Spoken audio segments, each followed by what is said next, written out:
22 ವರ್ಷದ ಹುಡುಗಿ ಆತ್ಮಹತ್ಯೆ ಮಾಡ್ಕೋತಾಳ. ಕಾರಣ ಏನಂದ್ರೆ ಬಾಯ್ ಫ್ರೆಂಡ್ ಜೊತೆ ರಾತ್ರಿ ಫೋನ್ ಒಳಗೆ ಜಗಳ ಆಗಿರ್ತೈತಿ. ಆಮೇಲೆ the main reason is street photography. ಈ ಸ್ಟ್ರೀಟ್ ಫೋಟೋಗ್ರಾಫಿ ಅಂದ್ರೆ ಈ ಇನ್ಸ್ಟಾಗ್ರಾಮ್ ಯೂಟ್ಯೂಬ್ ಒಳಗೆ ಪೇಜ್ ಚಾನಲ್ ಮಾಡ್ಕೊಂಡಿರ್ತಾರ, ಕ್ಯಾಮ್ರಾ ತೊಗೊಂಡ ರೋಡ್ ಮೇಲೆ ಅಡ್ಡಾಡ್ತಿರ್ತಾರ. ಯಾರೇ ಒಂದು ಹುಡುಗಿ ಚಂದ ಕಾಣಿಲ್ಲ ಅಂದ್ರೆ ಆಕೆಗೆ ನಿಲ್ಲಿಸಿ ರಿಕ್ವೆಸ್ಟ್ ಮಾಡಿ, ಮೇಡಮ್ 2 ನಿಮಿಷ ಜಾಸ್ತಿ ಟೈಮ್ ತೊಗೊಳಂಗಿಲ್ಲ ಅಂತ ಮಂಗ್ಯಾಗತ್ತೆ ಹಲ್ಕಿಸ್ಕೊಂಡ ಫೋಟೋ ಹೊಡೆದ ಅದನ್ನ ಅಪ್ಲೋಡ್ ಮಾಡ್ತಾರ.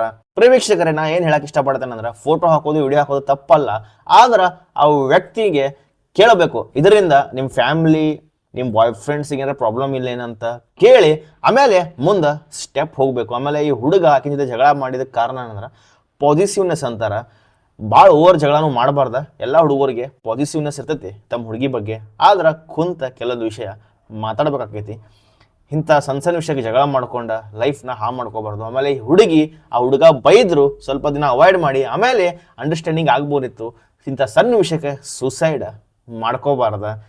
ಈಗ ಆ ಫೋಟೋ ತೆಗ್ದಾವ, ಅವ್ನ ವ್ಯೂಸ್ ಬಂದು ಅವಂಗೆ ಲೈಕ್ಸ್ ಬಂದು, ಆದ್ರೆ ಈ ಹುಡುಗಿ ಸತ್ಲು, ಆ ಹುಡುಗ ಲವರ್ ಕಳ್ಕೊಂಡ, ತಂದೆ ತಾಯಿ ತನ್ನ ಮಗಳನ್ನ ಕಳ್ಕೊಂಡ್ರು.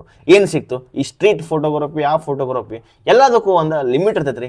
ಈಗಿನ ಜನ್ರೇಷನ್ ಸೋಷಿಯಲ್ ಮೀಡಿಯಾದಾಗ ಇಷ್ಟು ಹುಚ್ಚಾಗ್ಯಾರ ಅಂದ್ರೆ ಅವನವನ ಏನು ಮಾಡತ್ತಾರು ಏನಿಲ್ಲ ಅಂತ ಗೊತ್ತೇ ಇಲ್ಲ. ಏನೇ ಮಾಡಿದ್ರು ಸ್ವಲ್ಪ ಯೋಚನೆ ಮಾಡ್ರಿ.